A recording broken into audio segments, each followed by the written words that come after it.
เอา1 2 3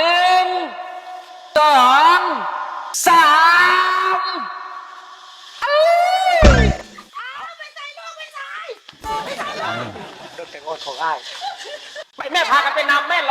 าเล่นไปจีเด้อโอ้ยน้องคืนนี่ลูก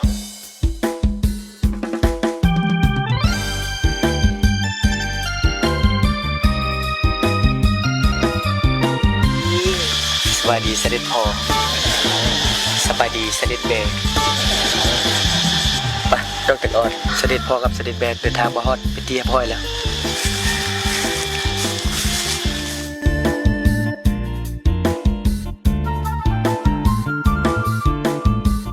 มื้อนี้ต่างหน้าให้กลับในบ้านเด้อดีใจน้ำทั้งสองครอบครัวเด้อเป็นฟังเป็นฟ้าแล้วแต่งอ่อนก็ได้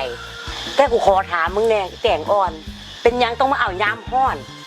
กูละเมื่อยมันฮ้อนบ่ให้เอายามนี่แล้วสิเอายามใดจะนั่นก็เข้าพรรษาอีกจะนั่นก็ฝนตกอีกฝนตกแล้วก็จังนั้นก็ว่าฮ้อนอีกจะมันเอาตอนใดลูกค่อยนี่นะดีแล้วมันได้ตอนนี้นี่นะดีใจน้ำมันอยู่นี่นะก็ยังว่าแน่เมียนายบ้านคันบ่ให้เอาตอนนี้ก็จะเอาตอนเด้อจะน้อยว่าค่าให้ค่านาค่าอันนั้นอันนี้มันว่าเยินเป็นปีหน้าน้ำหนักมันก็สิแห้งขึ้นอีกคันแห้งขึ้นมันก็สิแพงขึ้นอีกแล้วเจ็บแนวเด้ออันว่าเด้ออันลาบก้อยซอยเส้นเลวแล้วว่าก็มาเพียงมาปีนั่นก็ยากแล้วก็ดีแล้วแหละที่ได้จัดขึ้นมาน่ะฮ้อนกับยามันอดเอาแล้วว่าจังไหนล่ะเรื่องค่าดองน่ะสรุปแล้วน่ะค่าดองน่ะตกลงกันได้เท่าใดโอ้ยเมียในบ้านต่อกันไปต่อกันมากันหลุดได้อยู่150 ล้านหั่นล่ะเพราะว่าน้ำหนักมัน200ละเด้ก็อยากได้200 ล้านหมดแหละเมียในบ้านเลยไอ้เจ้าไหนมันเด็กน้อยเขาเจ้ามาทักกันก็เลยตกลงกันได้ที่150 ล้านยายอีเตงอ่อนมันบ่ได้ผัวแม่ก็ได้ป่าจ้ะเขาเป็นตัวปูตามกูจิบโฟกว่าพูดว่าจังใดก็ย่าและทางเท่าแก่เนาะลูกเต้ามันฮักมันแพงกันมืองามยามดีเขาเอามาสู้มาขอมาตบมาแต่งกันแล้วมันก็ดีแล้วแหละเนาะจะแล้วทางเท่าแก่พี่น้องทางสองกำสองฝ่ายเพิ่นก็มาแล้วเนาะตามที่ว่าเด้อทางแม่ดองทางเงินคำกำแก้วเฮาก็ได้มามอบมาให้แล้วค่าน้ำตู้น้ำนมเนาะเสด็จพ่อคือว่าเป็นตายแต่สิบ่ตายใส่งานลูกบ่จักดิโอ้เท่าดอกนี้สิบ่ตายใส่งานกูซะบ่นี่เนาะตายมาได้เวลาอันจบอันงามแล้วเนาะก็สิเข้าสู่พิธีการเลยก็โคศกก็แม่นสิมันพ่อเองนั่นแหละเพราะว่าเคยเป็นหมอลำเก้ามาเนาะสิได้เว้าสู่ฟังอันนี้ก็แม่นสินสอดของมั่นหั่นแหละลูกเอ้ยเอาไปมั่นให้ผู้ที่ว่าที่จะเป็นลูกเป็นเมียลูกคนเด้อเอาไปมั่นเลยเนาะโดยเสด็จพ่อมั่นเลยลูกมั่นเลยมั่นเลยแล้วกับหลังจากใส่สร้อยใส่คอแล้วพ่อจะสิเว้าพิธีการให้แขกได้ฟังใส่แล้วลูกใส่เลยว่าดีใจเด้ลูกเต้าเป็นฟังเป็นฝ่าเนาะในที่สุดวันนี้ก็มาฮอดมาถึงเลยลูกเด้อเอาใส่ลูกจับยัดเสื้อลูกยัดเสื้อเน็บเข้าลูกเน็บเข้ายันเข้าไปลูกเน็บเข้าไปป้าลูกกูนี่นะจูขนาดใส่คอยังยันป่านนี้แหละเพื่อเข้าห้องหอนี่มันสิซ้ำได้ตายได้ลูกอุ้ยจะเป็นมันยันนี่เน็บเข้าไปนั่นแหละได้แล้วลูกเอาแบบนั้นแหละโอ้ยเซ็ตน้ำนะลูกอันเป็นอันว่าพิธีมอบสร้อยหรือว่าค่าทำตุ้นนมแล้วไปแล้วเนาะเอาพิธีก็เริ่มล้านขอไม้ได้ดูเอาไม้มาจากบ้านดูมาไม้นะแล้วอันเร่งเสียงขึ้นดูละดังแล้วก่อนอื่นเฮียนบรรดาแขกที่มีเกียรติและบ่มีเกียรติบรรดาทหารที่นับถือและฮักแพงท่ามกลางบรรยากาศอันแสนโศกเศร้าท่ามกลางบรรยากาศที่อบอุ่นมีสง่าราศีมือสั่นบันดีขันอันนี้มันขันแก้วตบแต่งแล้วเพิ่นจึงยอมมาว่ามาเยอะควันเนาะแล้วก็ในงานดองผู้ค้าเองเนาะเสียงสุพรและลูกชายองค์ซ้ายเสียงบดลได้เข้าพิธีว่าอภิเษกสมรสหรือว่าจัดเป็นงานดองเนาะ ก็ดีมกดีเจอที่ว่าแขกบอกว่าจะเป็นพ่อแม่พี่น้องลุงป้าเอาอาณาเบ้านาสาวดังไกลและไก่ได้มาร่วมในงานมื้อนี้เนาะก็ขอให้รับประทานอาหารให้อิ่มน้ำสำราญเข้าแข่งแกงกระด้างเข้าจางแกงบนัวก็บอกให้พี่น้องว่า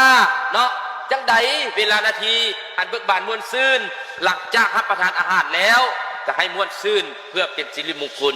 แก่ผู้สร้างกับเบิ่มใหม่ตายว่าเสด็จพ่อฮอดใส่แล้วลูกอย่างอีกอันนึงเด้อก็ขอประชาสัมพันธ์เนาะบรรดาท่านบรรดาแขกสหายที่ว่าใส่ซองนะ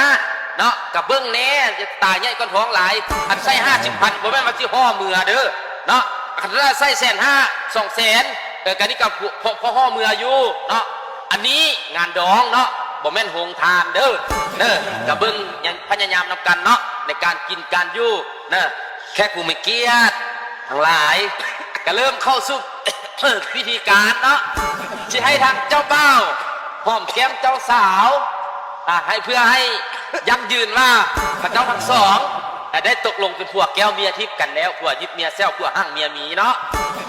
เอาเจ้าบ่าวหอมก่อนหนึ่งเอาใจซ่าเด้อพี่น้องเด้อ2 3บวมไปแล้วปลากูดิทักเอาเลยลูกเอาเลยหอมตีลูกขอเสียงตบมือแน่บาดนี้เพื่อเป็นการยั่งยืนความฮักและแม้นว่าจะให้เจ้าสาวนี้หอมแก้มเจ้าบ่าวขืนเพื่อยั่งยืนว่าเจ้าทั้งสองได้ฮักกันแท้นะเอา1 2 ครึ่ง3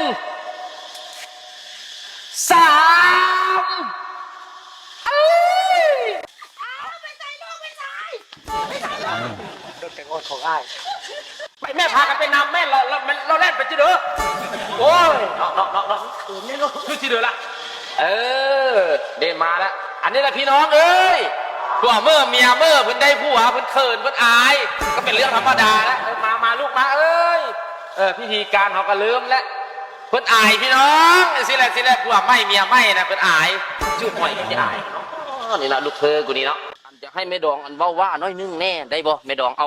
ว่าให้แค่เพิ่นฟังหน่อยเด้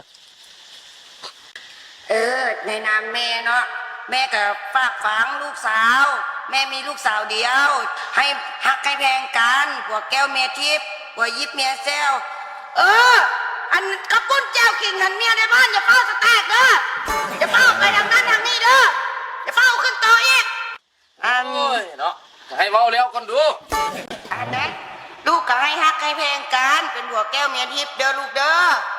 ห้ามตีห้ามฆ่ากันต่อไปนี่นะให้เบิ่งให้แยงกันกระปุ้นนะอย่าเฝ้าขึ้นเด้อกระปุ้นหนึ่งเด้อโอ้ยกูน้ำเมื่อยน้ำเท่าดองแล้วก็ว่าให้มันแล้วมันสุดกันดูแล้วไปห่วงอันแนวอยู่แนวกินมันอยู่ให้อันนั้นเนี่ยพิธีแล้วกันเด้อเท่าดองเจ้าก็ว่าให้มันแล้วกันดูอันแม่ขอฝากฝังลูกสาวในเด้อแม่ขอฝากฝังลูกเต้าเบิ่งลูกเบิ่งเมียดีๆเด้อลูกเด้อหลับก้อยซอยแซ่ฮะนะอันนั้นบอกดีๆเด้อลงยอกลงยางจะพากันมาห่อเด้อบอกเอาดีๆอย่าเฝ้าคนเด้อลูกเด้ออันเบิ่งลูกแม่ดีๆอย่าให้ลูกแม่จ่อยเด้อลูกเด้ออันนั้นแม่ขอฝากขอฟังแม่เลี้ยงมาได้สันเพื่อที่ได้ซ้ำนี่นะลูกอย่าเฮ็ดให้ลูกแม่จ่อยเด็ดขาดเด้อย้ำจะเลิกตะลัดกันนะอย่าเฝ้าคนโอ้ยเขาดองเจ้าก็ตั้งใจเว้าให้มันแล้วมันทั่วคนดูอันคนรักกับมันกันนั่นกินมัดลงยอดลงยางกันเก็บเนี่ยดีๆนะซีนหันเอาขึ้นเรื่องเล่าเมียนซีนนะเด้อลูกเด้อแนวไหนก็ฮักแพงลูกแม่ให้หลายๆเด้อลูกเด้อแม่ขอฝากขอฟังอีนางแตงอ่อนลูกของแม่นี่ล่ะนั่งเป็นระเบียบนั่นแหละแก้ก็ได้นะหัวความนะโอ้ยเนาะบ่แม่นพี่จอกปากมาเว้าบ่หั่นน่ะเนาะแบบมีซ้ำมันล่ะขอขอบใจเอาพ่อดอง